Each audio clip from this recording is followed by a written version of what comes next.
दोस्तों नमस्कार, मैं अपने YouTube चैनल में आप सभी का स्वागत करती हूँ। बेटी विवाह कन्यादान गीत अच्छा लगेगा तो लाइक कीजिएगा और नए हैं मेरे चैनल पे तो सब्सक्राइब कीजिएगा और कमेंट में बताइएगा कैसा लगा मेरा गीत। आमा महुइया ऐसन पापा पोसले रहला हो, पतैया ऐसन उड़ियाई देला हो, पतैया ऐसन उड़ियाई देला हो। आमा महुइया ऐसन चाचा पोसले रहला हो, पतैया ऐसन उड़ियाई देला हो, पतैया ऐसन उड़ियाई देला हो।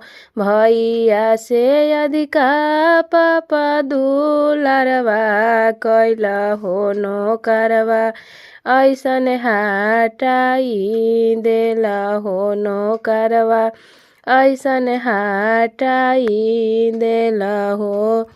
भैया से अधिकवा चाचा दुलारवा कैला हो, नौकरवा ऐसन हटाई देला हो, नौकरवा ऐसन हटाई देला हो।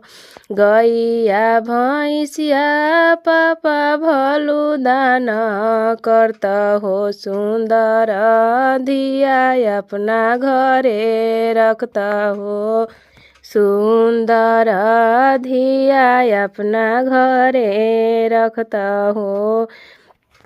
गैया भैंसिया भलु चाचा दान करता हो, सुंदर धिया अपना घरे रखता हो, सुंदर धिया अपना घरे रखता हो।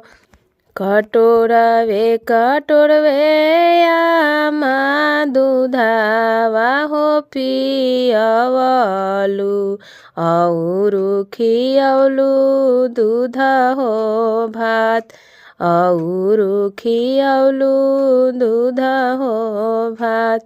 कटोरवे चाची दूधावा हो पियवलु, औरु खियौलु दूध हो भात, औरु खियौलु दूध हो भात।